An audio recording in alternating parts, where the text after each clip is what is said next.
sympathetic look to the rogue names among us, until they grouped Delilah, Anastasia, and Tobin together under miscellaneous. Panic began to rise inside me.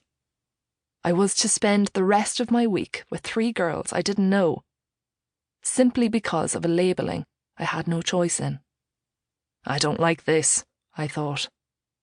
And so, mustering up what courage I had to rally against the system, I bid farewell to the Sarahs, peeled off my name tag, and crept over as stealthily as I could to the Clares, who were both welcoming and happy for the numbers, and with whom I sat for the remainder of the day.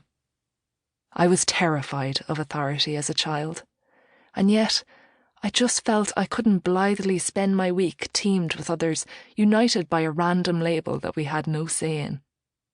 Although in this instance I rebelled against the categorisation with gumption, as well as a belly full of anxiety, there are many other times in life that I've accepted much more unhelpful labels, whether imposed by myself or others.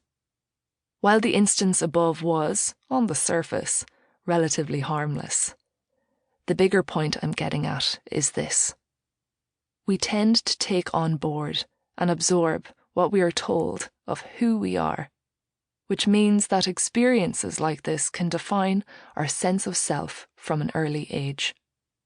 Throughout my adult life, in both my personal experience and in my experience as a psychotherapist, I've come to the understanding that a large part of discovering who we really are comes from unpeeling the tags we've had attached to us along the way and choosing to explore what lies beyond the limits of the labels. Right off the bat, let's put our cards on the table. This book is many things, but I want to be clear from the start that it isn't a new therapeutic approach that will magically fix all your problems in 5 minutes. Nor is it a replacement for therapy or any mental health support. This book won't spoon-feed empty promises or sell a quick fix. Nor will it do the work for you to help you feel happier, more comfortable, and more confident in yourself. Sorry to be the bearer of this news, but I thought it best to start this relationship with openness and honesty. What you will find in this book is, hopefully, more meaningful. A journey of self-discovery. A peeling away of the aforementioned labels. An exploration into selfhood. A chance for therapeutic insight into your own life, away from all the noise of social media. This book is full of accessible, bite-sized information, which you can choose to dip into or listen right through in the order it is presented. With any luck, you'll find the thoughts and ideas within the chapters to be a source of insight, reassurance, comfort, and support. Take 5 features throughout the book offer simple but effective practical exercises for you to try in any spare moments you can find or create. And at the end of each chapter, you'll find mental notes that encourage you to take 5 minutes at the close of each day to reflect on the key themes just discussed in that chapter. While I bring to this book my expertise as a psychotherapist, you bring the knowledge of who you are and the world you live in.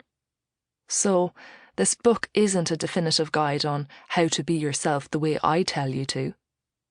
It's an open invitation to embark on a journey of selfhood. It's something to turn to if you feel curious and want to get to know yourself a bit better. You feel a bit or a lot lost and are looking for more clarity. You feel a bit shit and would like to feel better. You're not sure quite what you want, while everyone else seems to be steaming ahead with certainty. You want to feel happier, more confident, and calmer. You're open to exploring the ways we drift away from ourselves and the ways we can get back to our true inner selves. It's an exploration of the many different parts of who we are and how we are, in the hope we come to recognise the pieces of ourselves that need embracing and the other parts that no longer fit the person we have gradually become. You will come across lots of buzzwords